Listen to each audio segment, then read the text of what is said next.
Look, Fred, what I don't understand is how you live twice and ain't even died once, nigga. Like the mathematics of that shit just don't add up, but I still believe you. What's going on, everybody? It's the Granddad of Granddad Woolly, and you are here again for another edition of Woolly Reviews Hip Hop Data. We got an album review today. We're even talking about the brand new album that just fucking dropped from a nigga from Gary, Indiana, my backyard. You know, I miss Gary sometimes. I mean, it's depressing as shit. Ain't shit over there. I mean, some of the food's good, but other than that, I wouldn't live back there. But I'm getting off point. We're talking about the brand new album from a nigga who made it out of that motherfucker, and he's been dropping fire here and there and every fucking where. But more recently, he found himself in trouble in Europe and got locked up on false accusations for sexual assault. But he was 100% acquitted, and it was shown that it was absolute bullshit, and none of this shit went down, and he just lost a whole bunch of time and effort and money. But now finally, this dude is back, and he's ready to get back in the game and picked up where he left off. So this nigga's back. He dropped this new shit. He ain't on lockdown no more, so you motherfuckers better watch out, because the nigga brings fire all day, every day. Talking about the new album from Freddie Gibbs entitled You Only Live Twice. I mean, I don't know how he did it. Twice, nigga, you didn't even die. I don't give a, I know what you're saying. It's a metaphor. It's a fucking metaphor. You just completely shot on the whole YOLO thing. It's all good because I fuck with it. For those who may not be too familiar with Freddie Gibbs, like I said, he's a Gary, Indiana rapper who's been doing this thing for many, many years. And just recently, probably in the past few years, he's finally came to rise and really built his following up. He's most notably known for his collaboration with Madlib on their album Pinata, which was met with widespread acclaim and just, it's considered a classic. It's a dope fucking album. And I'm a little salty because I wanted to be the first nigga from Indiana who rapped and did an album with Madlib, but I ain't mad at Gibbs because I fuck with Gibbs, but I'm just saying, like, it stung a little, but we all good. We're packed because the album was fire. I can't even hate on the shit, and I'm waiting for the next one. He followed that up with another dope album called Shadow of a Doubt, and then he was on a roll, and then the shit happened and kind of just halted everything, but now he's officially back with this new project, and it's fairly short, but it's considered an album still, so we gonna talk about the shit. So now let's see if You Only Live Twice is the resurrection of Freddie Gibbs back to his prominence and his mode that he was just killing it at, or if he should have just still, focused on that one life he was working with, because it wasn't that bad. I mean, until recently, shit kind of went off the rails, but nigga, you can just go back. Fuck it, I'm gonna just talk about the shit because we gonna talk about the shit. Let's talk about the shit. And when I first popped in this album and I tuned into the production, I quickly realized that it sort of lends to the same style and vibe that we got from Shadow of a Doubt. If you never heard that project, then you probably know what the fuck I'm talking about. So go listen to that shit, and then you know what the fuck I'm talking about. But the production on here is very, very solid. It's very atmospheric, very wavy, very moody, but very dark at the same time. It really caters to and fits into the theme and the mind state that Freddie Gibbs is expressing on here, especially with the subject matter that I'll get to later. But I just feel like the production on here really just fits well with Freddie's flow. It's got a nice little trap influence here and there. It's got very, very wavy, like I said, production. It's got some nice sampling in here. Just some things in here that really just makes the production sound really good. Not amazing, not mind-blowing, but it's not bad either. It's very solid. There are some beats on here that I absolutely loved off the first listen. They're really, really fucking dope. And then there are some beats here that I really didn't care too much for. Not many, but I mean, I didn't hate any beats on here, but there were some that were like, I can live without those, not once and twice, but for the most part, it's pretty good on the production. And as far as producers on this album, Freddie got some nice names on here to come through and help out. Some I recognize, some I don't, but they all did a good job. So hold on, there we go. So he's got Speaker Bomb, Aaron Bow or Bo, don't know, but that's your name, nigga. Bad Bad Not Good, Bad Bad All Day. Blair North, okay. Crooklyn, nigga. I know a nigga named Crooklyn, but it ain't this nigga, but it is nigga named Crooklyn. Dupree, D Nice, but it's like DNYC3, but it looks like D Nice. ESVYB, what niggas spell names regular? Shit, producers these days. Jay Nari, okay. K Tronada, all right, you know I fuck with K Tronada. And then Slow Jams, okay, without the vowels. Teddy Walton, do you know Teddy P? I don't know, maybe no, R.I.P. Teddy P. And then Pops, who's Pops, nigga? Like, yo, you Pop, it doesn't matter. It's a lot of weird producers these days. But they all come through with some serious heat, and I like the production on here, like I said, that they did. They all come through with some nice, really hard-hitting production. Most of the beats on here I fuck with. One or two, meh. But overall, like, there's nothing here that I said this beat is fucking trash. There are no trash beats on this project to me. Just really, really solid to really, really good ones. So I like that. I like what they did on here. So they definitely really gave Freddie what he needed to work with. And now let's see what Freddie actually did as far as what he was working with. And if he gave us those crazy flows that we like to hear and some great lyrics and that just hard-hitting dope boy gangsta Gibbs shit. Let's talk about it. And when it comes to Freddie Gibbs, I've been listening to this dude for many, many years, even before this dude blew up, but he's always had a crazy good fucking flow on him, and his lyrics are always been on point, and he's been like a dope boy dude ever since the jump, and he's still giving us that here. But what I'm realizing with this project, that he's really in a sort of a transitional sort of redemption phase in his life, where he's realized that the things that he's been doing in life really have sort of caught up with him, and then the position that he's also in life with his success in the rap game and where he's at right now is something that he shouldn't take for granted, and that he really needs to sort of focus on, especially now because he's got a daughter and pretty much a whole family that he has to take care of, and he doesn't want to end up in the same situation that pulled him away from that family for months on some bullshit. So on this project, Freddie much is just pretty much saying that he's got a second chance and that he's really going to do things right this time, and he's going to be more wise with the people in his circle. He's going to sort of focus on things that he thinks he needs to focus on more and sort of shed other things, and also just pretty much to shed light on a lot of things that he's realized and observed over the time that he's been away and the things that he's just understanding now. So it's good to hear him on these things, but he's also at the same time giving us that classic Gangsta Gibbs, Freddie Kane shit that we love to hear. So he's doing the dope boy raps at the same time. He's giving us that rapid fire flow. We get him just talking about his lifestyle and the way that he lives now and how he's at a level of success where he's able to do so many things, and he's pretty much just giving you a real look into his life on a positive and also a negative and also a reflective side, which is really fucking dope. And another great thing is that on this project there are no features at all, well, no real listed features. I mean, on the song Crushed Glass there is a vocal performance from a singer called Brittany B, but she's not really listed on there. So it's pretty much just Freddie Gibbs by himself, which I think is another symbolism of this project, where Freddie's sort of like saying, yo,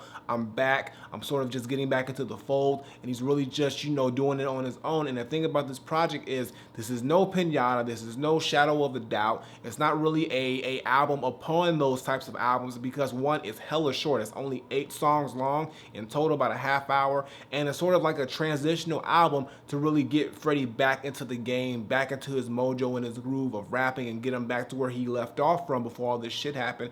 And we all know what the next album he was supposed to put out, which was the new Madlib collab, which is Bandana, but you can't put out that album, or he couldn't work on that album because he probably didn't want to talk about the things he's talking about on this album on Bandana, so he needed to put this project out before then and get these things off his chest and really just, you know, get this out of him before he can really focus on a new project, which I understand. So this is like a transitional album or EP or project or whatever you want to be, but it's very necessary, and I see why Gibbs did it. Now, you know I gotta give you my top 5 tracks, but since there's only 8 songs on here, I said fuck it, I'm just gonna do a lightning round and go through all 8 songs and just give my take on all of them. And honestly, y'all, I really enjoyed pretty much all these songs except for one song I really didn't care too much for. Another song was okay, but the rest of them I think were pretty solid and I like. So we're gonna go from the top. So the first song is 20 Karat Jesus, and I really like this song. It's actually one of my favorites. It's the opening track, a great beat on here. It's got a real nice, just hard-hitting beat on here, but it's also very eerie in the first half, and it really just, you know, has Fred coming in with that rapid fire flow and just really giving us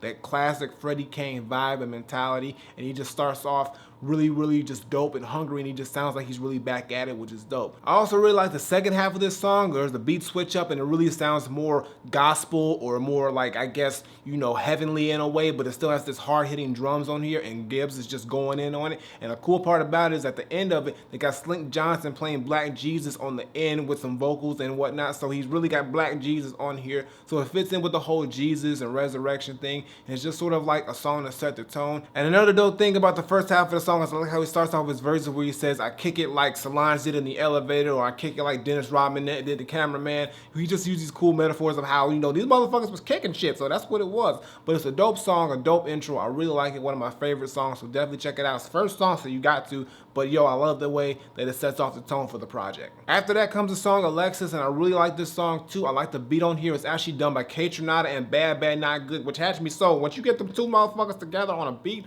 goddamn, I don't know how you did that, Fred, but goddamn it, good job, motherfucker, because the beat on here, it sounds like a blend of Kaytranada and Bad Bad Not Good. It's got that jazzy vibe at the same time, but it's also got that eerie, just weird, unique vibe too, so you got the best of both worlds with that. And the thing about this song that really sticks out is that Freddie is addressing a lot of things that goes on with him in his inner circle with people who he thought were his friends, who he feels like didn't, you know, look out for his best interest, or he felt like he had to watch because they weren't doing them right. I mean, it's just things that he's really just, you know, saying, you know, these friends are turning out to be more enemies than my enemies, and I just gotta watch out for them. So that's something that really struck my interest when I was listening to it, and it just shows what he's been going through and how he's been thinking and the people that he's been around. But it's a dope song. I love the tone of it. I love the vibe of it, and it's just a really another solid song that really just carries the momentum of this new project. So definitely check it out. It's hot. The next song, Crushed Glass, I think was the first single of this whole project, and I really like this song a lot. The beat on here is very atmospheric and wavy and just very eerie. I think they actually sampled Sade on here, which is really dope. But the really dope part about this song is Gibbs is finally going in depth of what happened when he had got locked up for a sexual assault accusation and case, and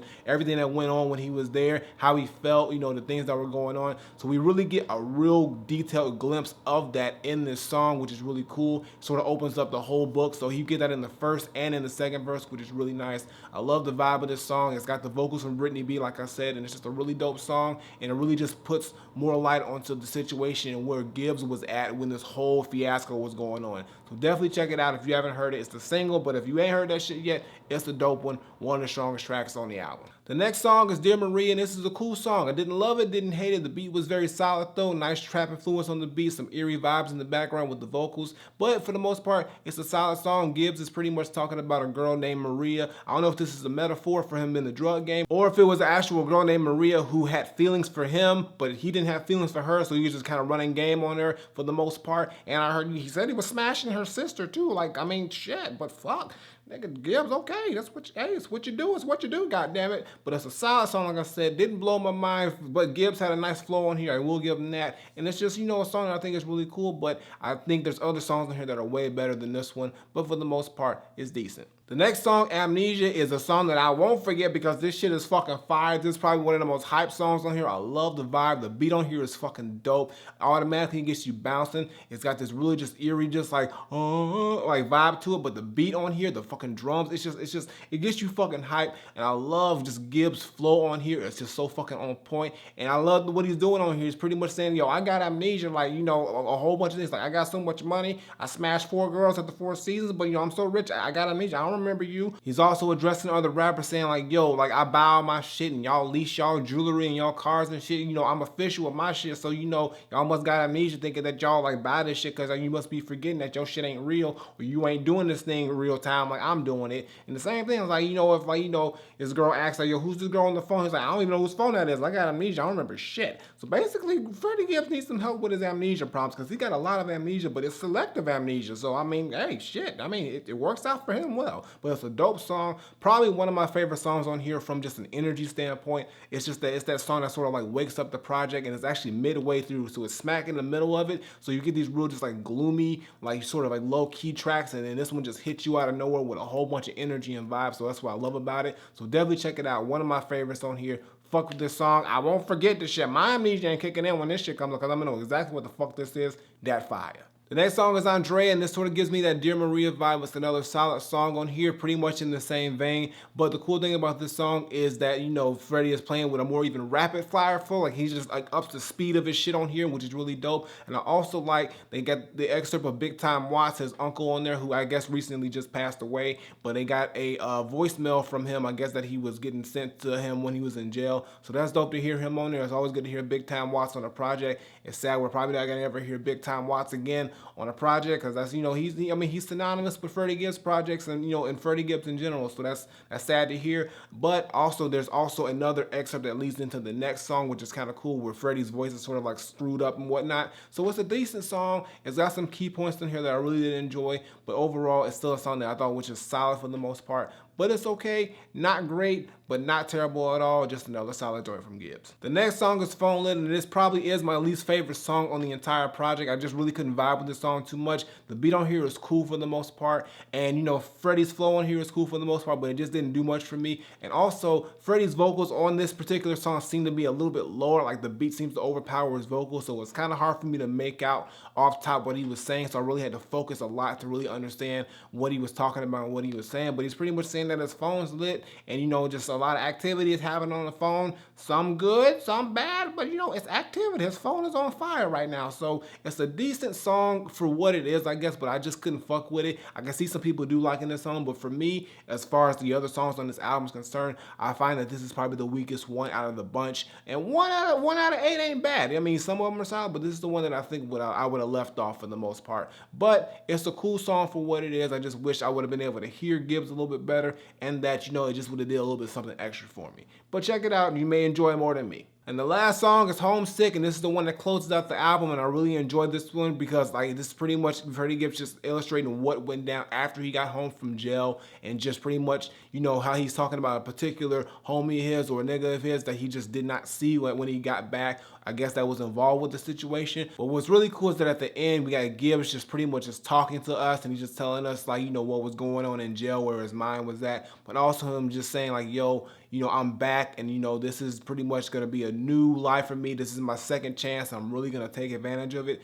So it's really dope. It's a really good way to close out the album and pretty much just cement that, like, yo, this is my comeback project. This is me just establishing the fact that I'm here. I'm back at it, and y'all motherfuckers better watch out. And now I can go into the next thing and what I should have been doing before all this shit happened. So, yo, it's just a good thing to hear him just close it out with. He starts off and he ends very strong, and it's just a dope song. Beat on here is nice, so I really enjoyed it, and it's the proper closeout for this project and this whole theme that he's going with. And overall, y'all, like I said, this is a solid project. Like I said, you can't put this in the lane of a Pinata or a SOD or anything like that he's done before. It's a fairly short project. It's pretty much an EP, but I guess he's calling it an album. But it's an album that I think is necessary. It's a transitional album that gets him from one point to the next. You can't go from, you know, SOD to, you know, Bandana without, you know, addressing these things here. And I just feel like Bandana isn't the album for him to address those things. So that's what this is for. And it's a solid project. It's not spectacular, but at the same time, it's not terrible either. It's a lot of good songs on here, a lot of solid songs. Production is nice.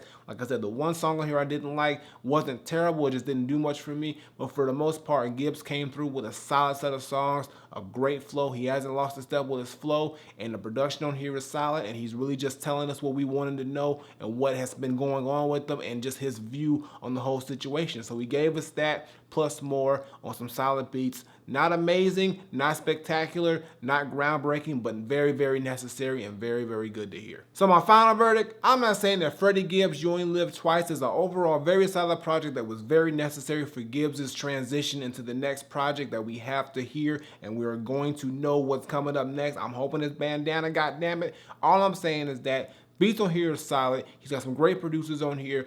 Freddie's flow is on point as always. He hasn't lost a step. We got some good content on here. He gives us the gangsta Gibbs on here that we want to hear, but he also addresses all the things that we wanted to know what was going on when he got locked up and all the bullshit in between that. And it's good to hear him now more focused and back in the game, and he's really going to give us the Freddie Gibbs that we should have been getting all these months that was completely just wasted. But yo, now we here, he's here, and now let's focus on the next one. So all I gotta say is that for me, Freddie Gibbs, You Only Live Twice. It's not Granddad approved, but I will give it a very highly Granddad recommended. That's because I said it's not in the same line as Pinata or SOD or any other projects that he put out that were really, really great to me. I just think this is an album that's very necessary. Not everything on here I love, but I can say this is a very solid project, and I'm glad to see that Gibbs is back in the game and he's got rid of all that bullshit that he was dealing through that he shouldn't have went through in the first fucking place. But now we here, and it's good to hear him back on the mic, and now let's just see what he's got coming up next, because I know it's about to be some crazy shit. But I got nothing more to say. Freddie Gibbs, You Only Live Twice. It's very highly Granddad recommended, so go check it out right fucking now.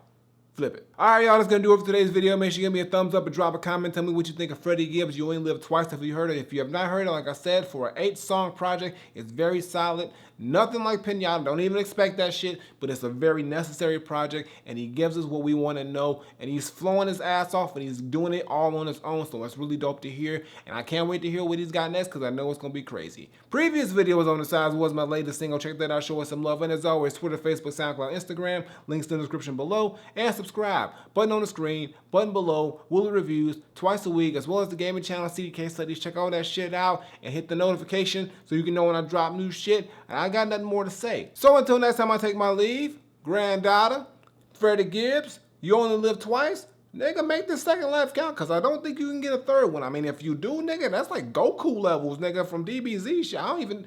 Shit, that's amazing if you can pull that shit off. I'm out of here.